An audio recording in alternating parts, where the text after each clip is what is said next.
नमस्कार साथियों, फिर एक बार मैं उपस्थित हुआ लगभग एक सप्ताह के बाद। और उस एक सप्ताह में न जाने क्या क्या, कहाँ कहाँ, किस किस रूप में मैं दिखा, आप लोग देख रहे होंगे। लेकिन आज पुनः अपने काशी में हूँ और वादानुसार श्रावण का तीसरा सोमवार है। और विगत 2 सोमवार को हमने भगवान शिव के विभिन्न तथ्यों पर अपने विषय के साथ जोड़ते हुए हमने आपको लाइव व्याख्यान दिया था, जिसको आपने सराहा था। सबसे पहले हमने भगवान शिव के अर्धनारीश्वर सृजन और इस सारे तथ्यों के साथ हमने आपको शिव के महिमा के बारे में बताया है और कैसे वर्तमान युग में शिव कैसे सार्थक हैं, ये मैंने पहले सोमवार को बताया। फिर दूसरे सोमवार को हमने कल्याण की बात की, यानी जो पुरुषार्थ का 4 अंग है, धर्म अर्थ काम मोक्ष। तो धर्म बताया, फिर हमने अर्थ के बारे में बताया, कैसे अर्थ कल्याणकारी होना चाहिए। शिव कल्याण का देवता है, शिव इंक्लूसिव देवता है, साथ ही उसके बारे में हमने बताया था। तीसरा सोमवार अब काम का हुआ, जो कि पुरुषार्थ का तीसरा पायदान है। यानी धर्म, आपने एक ड्यूटी किया और उस ड्यूटी बाउंड होके आपने अर्थ का अर्जन किया, जिससे कल्याण किया। और अब आप आनंदित हैं। काम मतलब आनंद की पराकाष्ठा, आनंद, प्लेजर। अब शिव का अनंत स्वरूप क्या है, आज मैं उस पर थोड़ी व्याख्या करूंगा। और अंतिम सोमवार को अगर समय मिला हमको, तो हम शिव के उस संहारक यानी मोक्ष की बात करूंगा। थोड़ा तांडव स्वरूप के बारे में बात कर सकता हूं, क्योंकि शिव के स्वरूपों के बारे में चर्चा करके हमको जगत कल्याण की कल्पना करनी चाहिए और लोगों को आगाह भी करना चाहिए। श्रावण मास भर में शिव की पूजा करना और व्यवहारिक होकर जीवन को जीना, ये दोनों कैसे सीखना, इस बात को सीखने के लिए आज हम आपके बीच आए हैं कि आज हम पुरुषार्थ के तीसरे अंग पुरुषार्थ आया हूं आपके सामने, और वो है काम यानी प्लेजर, आनंद। साथियों, इसकी भूमिका है। भूमिका यह है कि पिछले सोमवार को आपसे कल्याण की बात करके मैं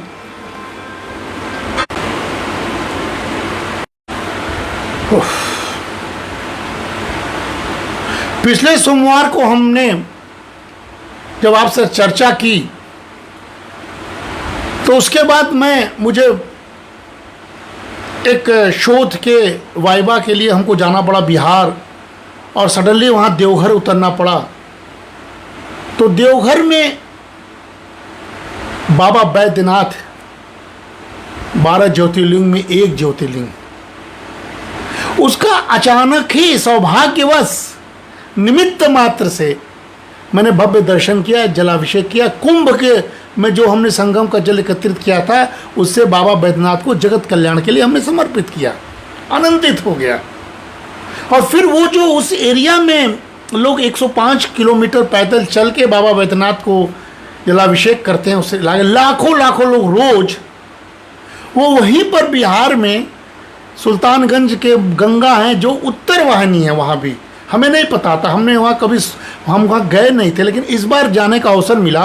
तो उस उत्तर वाहिनी गंगा से हमने जल लेकर हम आए, आनंदित होकर वहाँ के कांवड़ियों को पैर छुए। और उस आज तीसरे सोमवार को उस जल को जो सुल्तानगंज से लेके आया था, आज अपने महाविद्यालय के बगल में जागेश्वर महादेव को हमने समर्पित करके एक संकल्प को पूरा किया, आनंदित हो गया। तो आनंद आज का विषय है, शिव और आनंद का स्वरूप क्या है। दूसरे, सुबह ही सुबह साथियों, हमारे मगध भवन सुभाषिनी निवास बनारस के आंगन में मोर और मोरनी घूम रहे थे, जो अक्सर हमारे यहाँ घूमते रहते हैं। लेकिन आज वो दृश्य था जब मैं देखा और मैंने अपने मुख से कृत्रिम आवाज पिको पिको करके निकाला, मानो संवाद हुआ।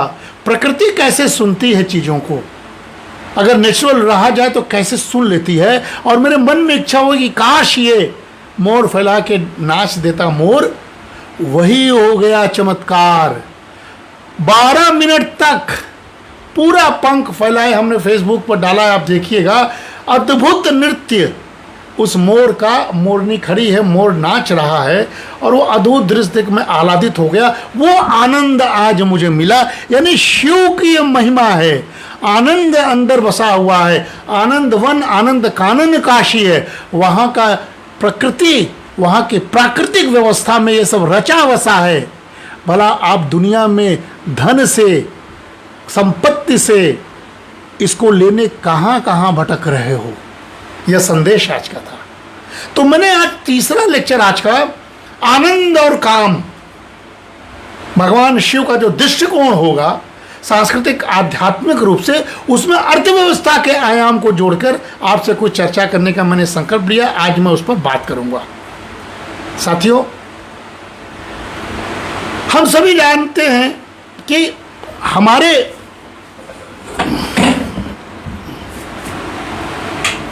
हमारे भारतीय दर्शन में, साथियों,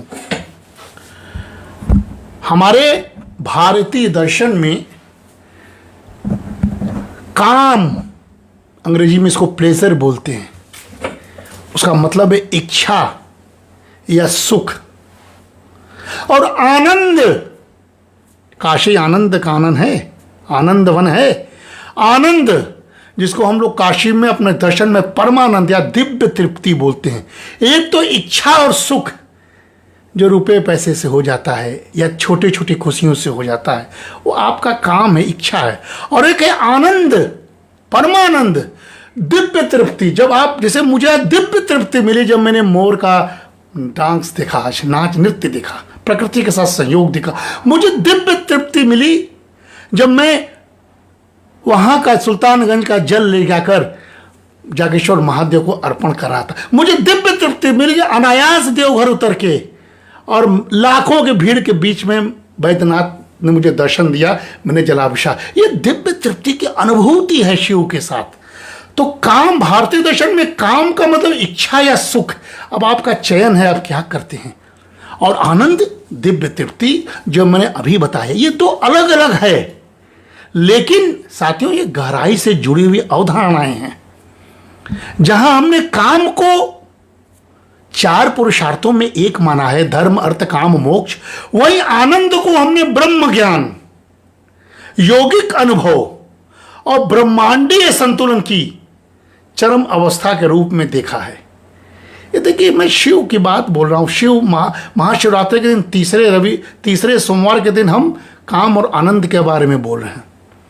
भगवान शिव एक और तो वैराग्य के प्रतीक, वैराग्य मूर्ति, लेकिन दोस्तों, साथियों, वही भगवान शिव दूसरी ओर तांडव नर्तक, नटराज, ये भी थे, ये भी हैं।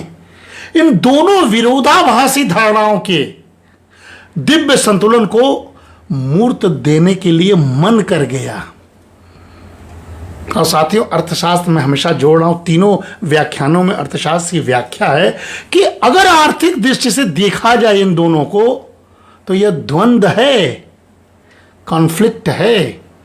यह द्वंद्व उपयोगितावादी सुख, ओंकार हमारा शिष्य सुन रहा है, उपयोगितावादी सुख, यूटिलिटी बेस्ड कंज्यूमर प्लेजर, और अर्थपूर्ण तृप्ति, अर्थपूर्ण तृप्ति यानी मीनिंग ओरिएंटेड वेल बीइंग, और जिसको हम ब्लिस कहते हैं, इसके बीच संतुलन का प्रतीक है। और अर्थशास्त्र की भाषा में यह हमें जीडीपी के परे सकल घरेलू उत्पाद, जीडीपी पर हम अर्थव्यवस्था के मापदंड करते हैं। हम श्रावण मास में सोमवार के दिन इसकी बात ही नहीं करेंगे, लेकिन जीडीपी के परे समग्र कल्याण, कल्याण समग्र, जिसको हमने पिछले बार समझाया था, जिसमें सुख, आनंद और लोक संग्रह हो, उस समग्र कल्याण की ओर हमें आर्थिक लक्ष्यों को, साथियों, हमें पुनर्परिभाषित करने की प्रेरणा देता है। यह है श्रावण मास के तीसरे सोमवार का काम, शिव का काम, शिव का आनंद स्वरूप। साथियों, शिव और काम में क्या तालमेल है? यह तालमेल वही है नियंत्रित और पवित्र ऊर्जा के रूप में इच्छा। अगर शिव के बारे में बात कर रहे हैं इकोनॉमिक्स की भाषा में, आज हम देखें कैसी तीव्र काम भावना, वासना की भावना है। लेकिन शिव और काम में अगर हम आज जोड़े तीसरे सोमवार को, पुरुषार्थ का तीसरा अंग, तो नियंत्रित और पवित्र ऊर्जा के रूप में इच्छा करना ही शिव का काम है। साथियों, ये शिव का संदर्भ में मैं बात कर रहा हूं। आपको याद होगा, आपको मालूम है, आपने सुना होगा, आपने पढ़ा होगा, शिव कामदेव के दहन करता है। अब देखिए विरोधाभास है, शिव कामदेव के दहन करता है। आपने पढ़ा होगा यह कथा, जो असंयमित इच्छाओं को समाप्त करने की आवश्यकताओं का प्रतीक है। शिव का ध्यान भंग हो रहा था, काम को उन्होंने भस्म कर दिया। लेकिन वही शिव पार्वती के पति भी तो हैं। नमः पार्वती पते, हर हर महादेव। वही शिव जिन्होंने कामदेव के काम को दहन किया था, वही शिव साथियों पार्वती के पति भी हैं, जो शक्ति तत्व, प्रजनन शक्ति, प्रेम और भावनात्मक पूर्ति के प्रतीक हैं। देखिए दोनों बात मैं कर रहा हूं। शिव को समझना आसान नहीं है और शिव को समझना बहुत आसान है। हृदय में शिव हो तो शिव स्वयं बोलते हैं। साथियों, ये पार्वती के प्रति हैं और शिव शक्ति का जो मिलन है वो केवल शारीरिक नहीं है बल्कि आध्यात्मिक है। यह ऋत यानी ब्रह्मांडीय नियम है, ऋत उसका प्रतीक है साथियों, जो सृजन और ऊर्जा ये दोनों के संतुलन का प्रतीक है। यह शिव का काम है। साथियों, अर्थव्यवस्था की बात अगर हम बार बार करें कि अर्थशास्त्री एक शिव का व्याख्यान दे रहा है, अपने विषय को भी जोड़ रहा है, तो शिव कैसे जोड़ेगा? यानी जो आर्थिक दृष्टिकोण से काम है वो क्या है, क्या हम लोग पढ़ाते हैं, क्या हम लोग बोलते हैं? पारंपरिक अर्थशास्त्र में काम को उपभोक्ता की इच्छाओं, उपभोक्ता जो हम लोग कंज्यूमर हैं, लालसा है, उसकी इच्छाओं, सुखों और मांग से जोड़ते हैं। गाड़ी चाहिए, जमीन चाहिए, जायदाद चाहिए, पिज़्ज़ा चाहिए, बर्गर चाहिए, मोबाइल चाहिए, मनोरंजन चाहिए, जीन्स चाहिए, फैशन चाहिए, चकाचौंध चाहिए। यह पारंपरिक अर्थव्यवस्था में उपभोक्ता का काम है, इच्छा है। सुख जिसमें मिलता है वो पैसा से खर्च करना चाहता है, वो सोचता है कि पैसा से सब कुछ मिल जाएगा। लेकिन आप इसके आगे आप एनालिसिस कीजिए, क्या वो मिल रहा है जिसकी मैं बात कर रहा हूं? तो ये मांग पूर्ति सुख, यह अर्थव्यवस्था है, साधारण अर्थव्यवस्था। लेकिन हम तो बात कर रहे हैं शिव के अर्थशास्त्र की। शिव का अगर हम उदाहरण लें आज तीसरे सोमवार को काम के सिलसिले में, तो इच्छाओं को धर्म और विवेक द्वारा संयमित और निर्देशित करने का मंत्र देता है शिव का काम। बिना नियंत्रण के काम नहीं, बिना विवेक के इच्छा नहीं। बिना नियंत्रण के काम का परिणाम समाज में आप देखिए कितनी बड़ी विभीषिकाओं में समाज जूझ रहा है। चारों ओर यौन शोषण, अत्याचार और तमाम घटनाएं घट रही हैं। और बिना विवेक के जो इच्छा है उससे अति उपभोक्तावादी संस्कृति, गरीब अमीर की बढ़ती हुई भेद दिख रहा है साथियों। इसीलिए जो गांधीवादी थे, जो गांधी जी कहते थे, उससे भी ये मेल खाता है। गांधी शिव के नजदीक सोचते थे, कहते थे कि जरूरत के लिए तो पर्याप्त है हमारा प्रकृति, वो प्रकृति को हम भी शिव कहते हैं, गांधी ने भी शिव के रूप में देखा होगा। तो कहते हैं कि भाई शिव के पास या प्रकृति के पास हमारे जरूरत के लिए तो सब पर्याप्त संसाधन हैं, लेकिन हमारे लालच के लिए नहीं। Everything is for need, not for greed. यह विचार है, ये शिव के विचार हैं। शिव के विचार गांधी के अंदर समाहित हुए और गांधी के मुख से यह भी निकला था। इसलिए साथियों, शिव और आनंद, उसका अमूर्त रूप परमानंद है। हम तो बार बार कह रहे हैं कि हम काशी से बोल रहे हैं।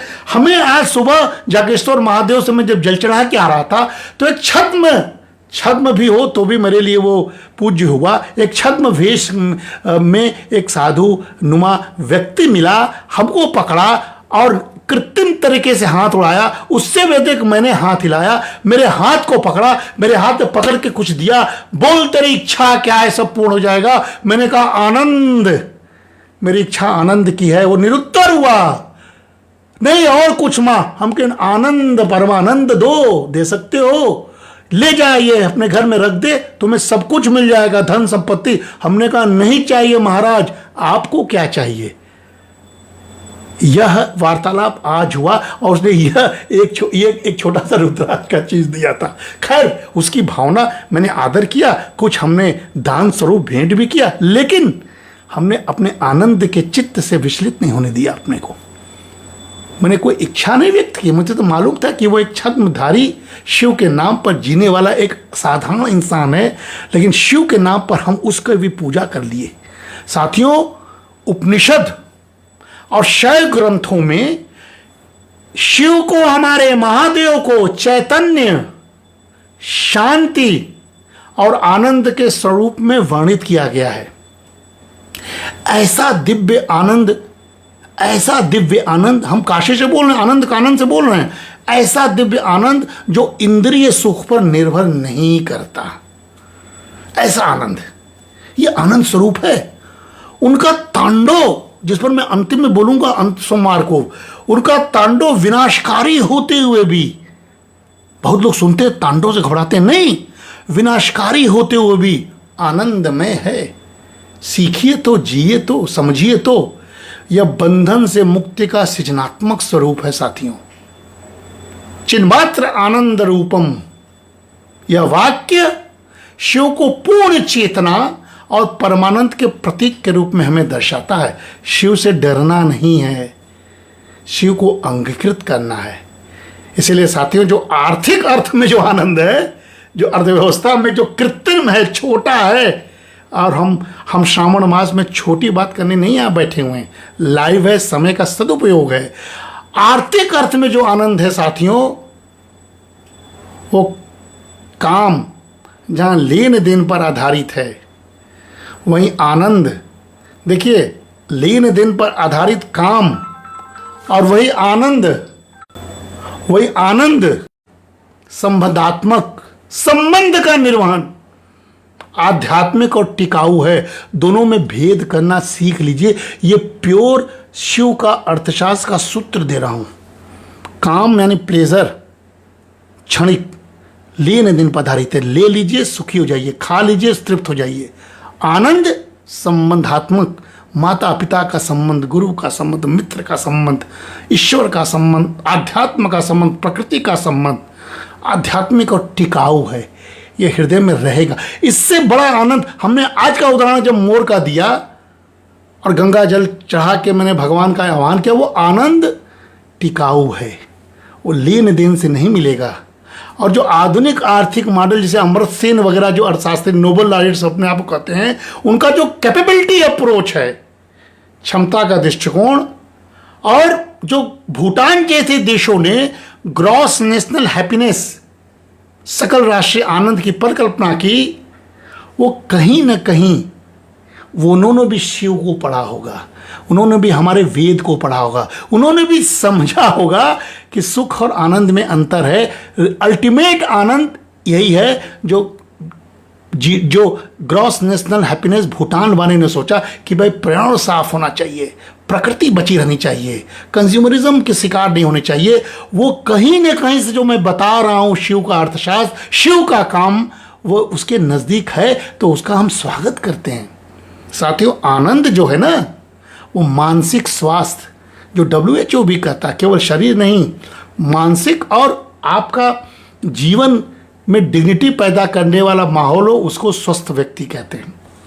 तो जो आनंद है वो मानसिक स्वास्थ्य, सौंदर्य बोध, जो मुझे आज सुबह ही सौंदर्य बोध हो गया, आत्मसात करके मैं दिन भर आज आनंदमय रहा। सामुदायिक संतुलन, सबके साथ मिलना। भागलपुर, पटना, झारखंड में सबके साथ मिलकर संतुलन के साथ लौटा हूं। और गैर बाजारी, जिसका मार्केट वैल्यू नहीं लगाए, हमारा वैल्यू कौन लगाएगा? हमारे आनंद का वैल्यूएशन कोई करके दिखा दे, मैं हार जाऊंगा। गैर बाजारी मूल्यों का वो प्रतिनिधित्व करता है साथियों। और यही भारत जैसे देश में, आध्यात्मिक देश में, शिव के देश में, राम के और कृष्ण के देश में, डाइवर्सिफाइड इंडिया के देश में यही सच्चा विकास है। इस पर सोचना चाहिए साथियों। इसीलिए जो काम है वो जो शिव का दृष्टिकोण है, इच्छाओं को स्वीकार कर नियंत्रित करना, और जो आर्थिक प्रभाव उसका हमको मिलेगा वो नैतिक उपभोग करेंगे, हम संयमित मांग करेंगे। और जो आनंद है वो शिव का दृष्टिकोण है, आत्मबोध, आध्यात्मिक तृप्ति हमको मिलेगी। और जो उसका आर्थिक प्रभाव पड़ेगा वो अमूर्त विकास, दिखेगा नहीं लेकिन गजब विकास होगा, क्रॉस नेशनल हैप्पीनेस, आंतरिक कल्याण होगा। और जो योग है, काम आनंद योग, वो शिव शक्ति का मिलन है, दोनों का मिलन है, संतुलन। उसका जो आर्थिक प्रभाव हो वो आध्यात्मिक अर्थव्यवस्था के लिए बहुत जरूरी है साथियों। इसलिए वैराग्य शब्द हमारे यहाँ है, जिसमें त्याग, पलायन नहीं। वैराग्य में त्याग है, पलायन नहीं।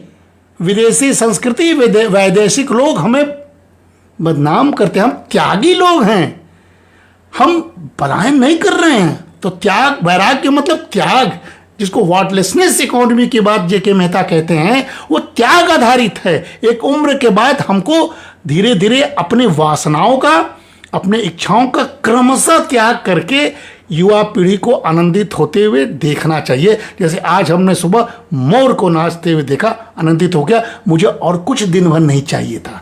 मैंने कक्षा लिया और आनंद से घर आया। तो वैराग्य त्याग है हमारे शिव के भाषा में। और उसका जो आर्थिक प्रभाव क्या पड़ेगा वैराग्य का? गांधी जो कहते थे, सादगी, न्यूनतम वात, मिनिमम वांट, और वही स्थिरता को जन्म देगा।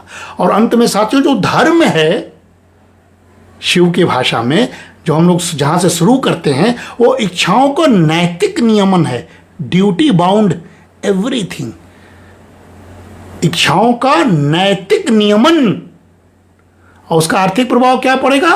आर्थिक जीवन में संस्थागत नैतिकता, केवल हम नैतिक हो जाएं, समाज अनैतिक रहे, केवल मैं नैतिक हो जाऊं, परिवार अनैतिक हो जाए, केवल परिवार नैतिक हो जाए, समाज अनैतिक हो, केवल समाज नैतिक हो जाए, सरकार अनैतिक हो जाए, केवल सरकार अनैतिक हो, और ब्रह्मांड अनैतिक हो जाए, असंतुलन होता है, जैसे आजकल हो रहा है।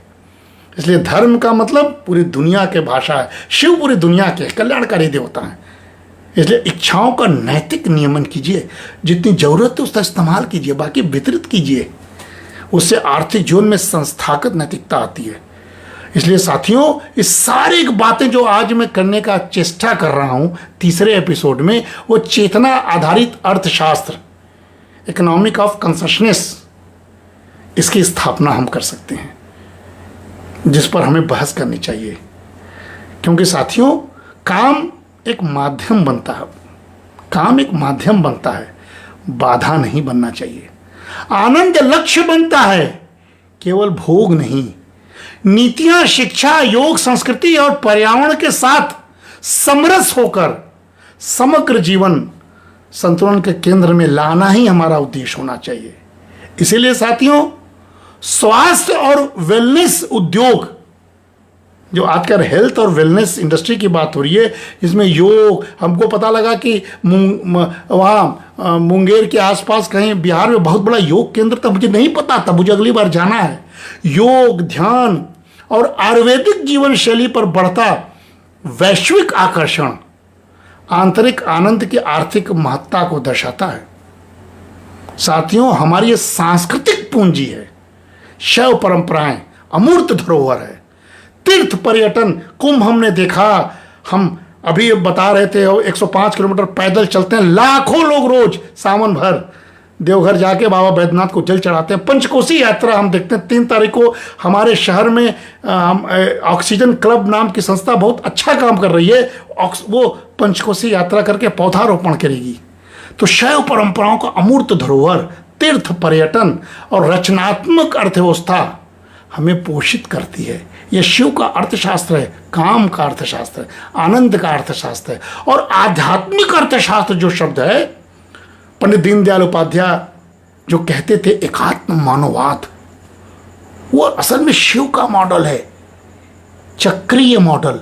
किसी का नुकसान किए बिना एक व्यक्ति कैसे व्यष्टि समष्टि होता है, फिर सृष्टि की ओर जाता है, फिर परमिष्टि को सोचता है। एक चक्रीय गोलाकार ढंग से आगे बढ़ने का गति किसी को बाधा नहीं पहुंचाती है, किसी का नुकसान नहीं करती है। यह एकात्म मानववाद पंडित दीनदयाल उपाध्याय जो कहते थे ना, वो शिव का आध्यात्मिक अर्थशास्त्र है, जो बाहरी संग्रह की अपेक्षा आंतरिक संतुलन को महत्व देता। आप अंदर से आनंदित होइए। आप अपने से झूठ नहीं बोल सकते हैं साथियों, दुनिया से झूठ बोल सकते हैं, अपने से कैसे झूठ बोलेंगे? आप अपने को शीशा में देख के निगाह नीचे कर लेंगे, कोई गलत काम कर रहे होंगे, लेकिन आप मिथ्या हैं, आप भटके हुए हैं, भ्रमित हैं, तो आप वो काम करते रहते हैं साथियों। इसलिए बाहरी संग्रह की अपेक्षा आप मकान, कार, धन, ऐश्वर्य, पद, प्रतिष्ठा,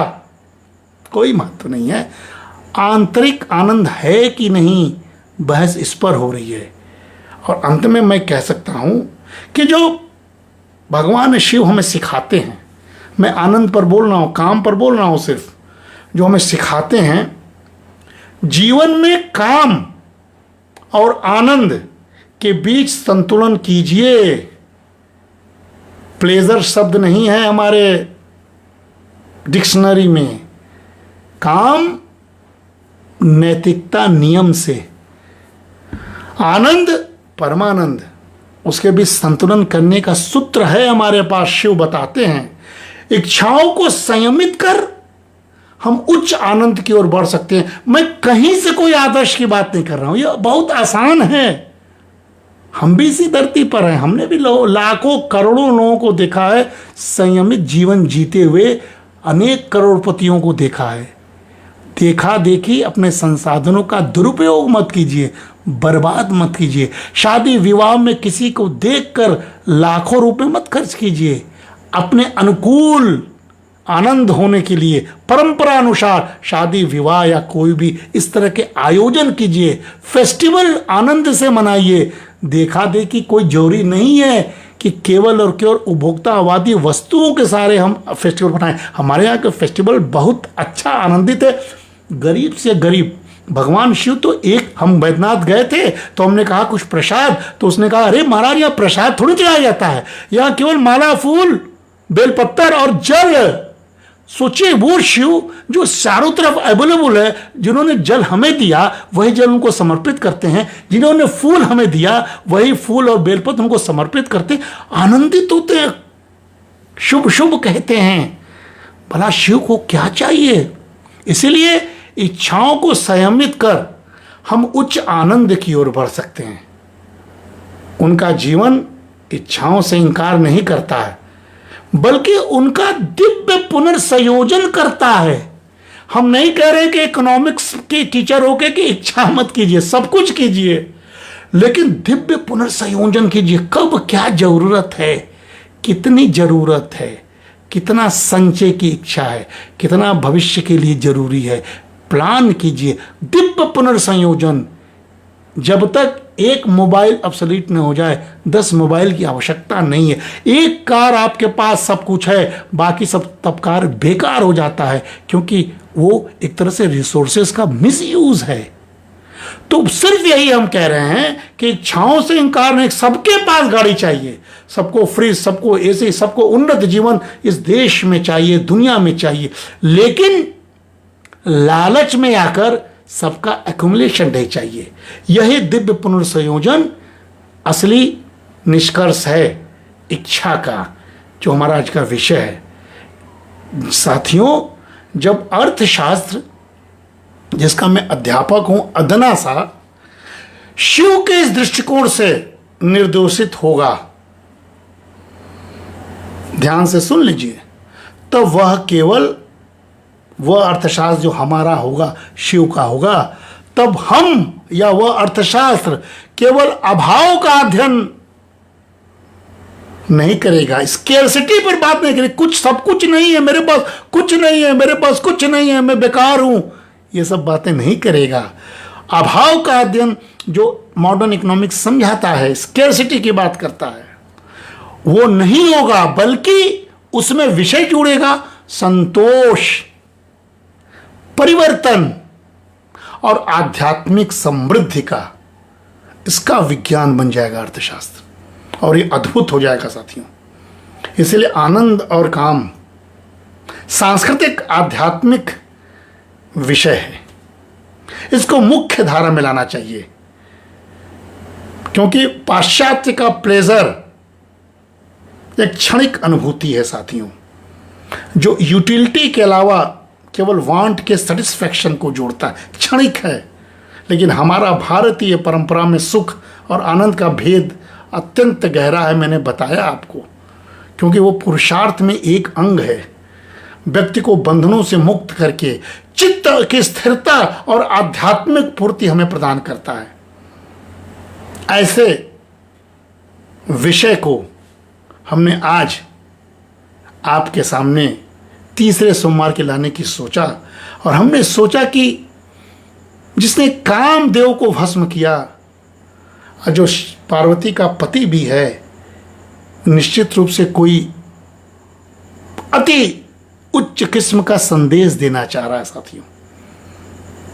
इच्छाओं का दमन, संयम की आवश्यकता, प्रेम संतुलन का युग्म ऊर्जा, सृजनशीलता और सामूहिक सहयोग, सृजन और विनाश में भी आनंद, रचनात्मक विनाश और आनंद में सृजन की पूर्ति, नटराज का भाव, सृजन और विनाश में आनंद, क्रिएशन हो रहा है, वैराग की मूर्ति, आत्मनियंत्रण और आत्मा की प्राथमिकता देना, न्यूनतमवाद और स्थायी अर्थव्यवस्था को जन्म देना है। ये सारी बातें उन महापुरुषों को अच्छी लगती थी जिन्होंने हमको बहुत कुछ दिया इस देश में, चाहे वो विवेकानंद हो, चाहे अपने दीनदयाल उपाध्याय हो, चाहे हमारे वेद पुराण हो, चाहे वो मानस हो। ये सब ये बात हमसे कह कर गए हैं साथियों कि शिव को केवल धार्मिक चरित्र मत मानिए। मैं आज कह रहा हूँ आपसे हाथ जोड़कर, वो धार्मिक चरित्र नहीं है, बल्कि एक वैश्विक जीवन दृष्टि के रूप में उनको देखिए, जो वर्तमान आर्थिक असंतुलन को संतुलन की ओर ले जाने में सहायक बन सकता है साथियों। ऋग्वेद में कहा गया है, जो मैं काम की बात कर रहा हूं, ऋग्वेद में कहा गया है, कामस्तदिग्रे समर्थधादि मनुष्यो रेत प्रथमम वेदासीत। काम ही प्रारंभ में उत्पन्न हुआ, वही मन का प्रथम बीज और सृजन का आधार बना। तो मैं उसको डिनाई नहीं कर रहा हूं, वेदों में काम केवल भौतिक वासना नहीं थी, बल्कि सृजनात्मक चेतना, क्रिएटिव विल, वो है। अस्तित्व के आरंभ क्षण में वो उपस्थित था, लेकिन वो क्रिएटिव विल था। यह अर्थशास्त्र में उत्पादन और नवाचार की प्रेरणा से संबंधित है। आप हमेशा सृजनात्मक बने रहिए, ये शिव का संदेश है। आधुनिक उद्यमिता, एंटरप्रेन्योरशिप से भी काम जुड़ा हुआ है। यह रचनात्मक इच्छा शक्ति है साथियों।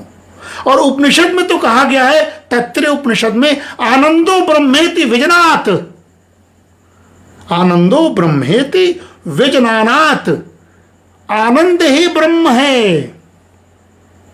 यह सभी ज्ञानियों ने अनुभव किया था, इसलिए आनंद से हमें कोई रोक नहीं सकता है। शिव भी आनंद में रहता है, वास करता है। इसलिए आनंद में कोश का उल्लेख तैत्तिरीय उपनिषद में किया गया है।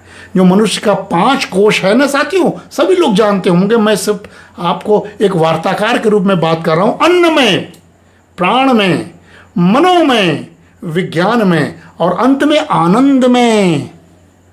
आनंद का संबंध इंद्रिय सुख से नहीं, बार बार अब मैं आपसे कह रहा हूं, बल्कि आत्मा के अनुभव से है, जिसको मैंने अभी शुरू किया।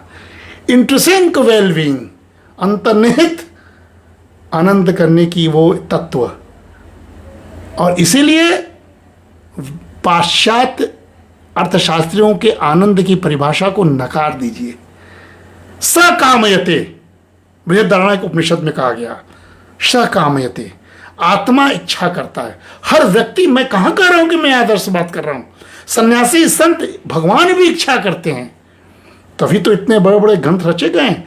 आत्मा इच्छा करता है, लेकिन आत्मा का पहला जो कार्य है, इच्छा करना जरूर है, लेकिन इसका अर्थ क्या है? काम कोई अधोगामी प्रवृत्ति नहीं, वो खराब चीज नहीं है, बल्कि चेतन अस्तित्व की स्वाभाविक गति है। नियंत्रित कीजिए, आनंद में रहिए।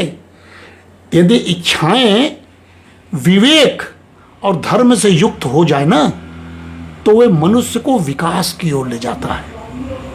यह सतत विकास, जिसको सस्टेनेबल डेवलपमेंट की बात रिपीटेड हम लोग कहते हैं, उसका यह वैदिक जड़ है। वैदिक जड़ दुनिया को समझाइए, भारत वालों, शिव की बात समझाइए।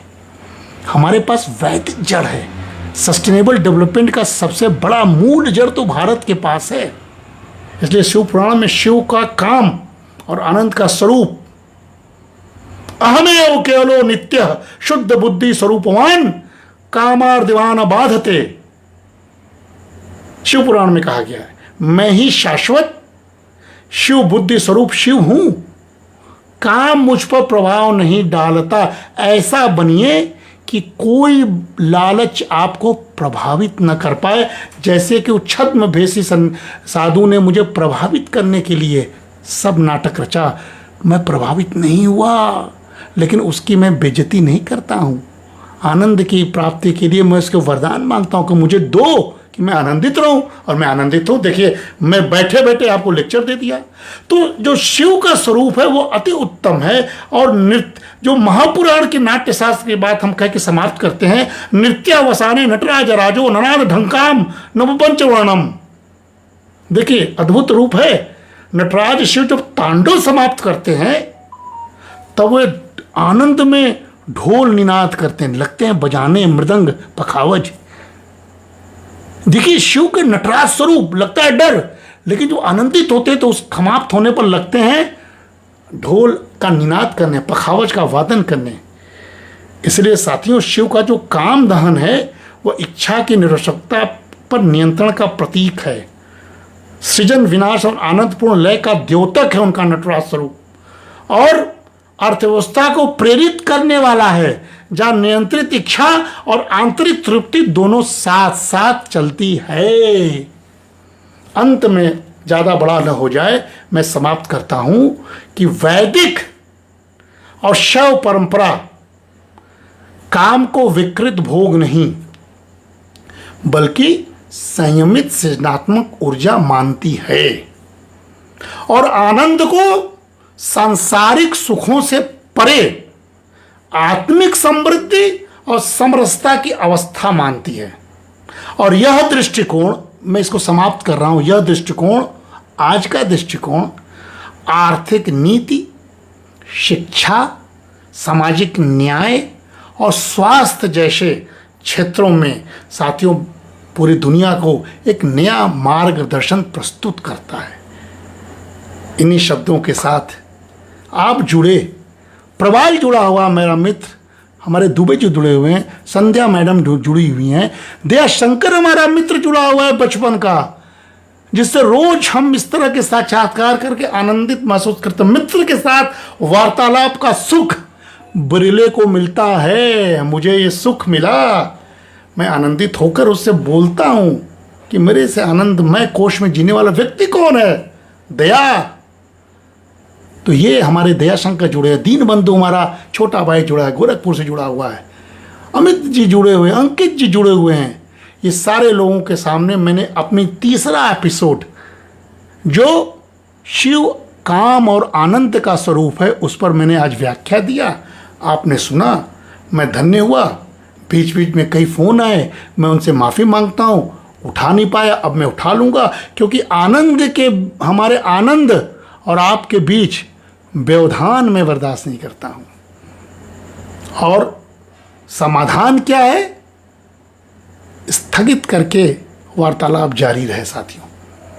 तो आज का यही एपिसोड है।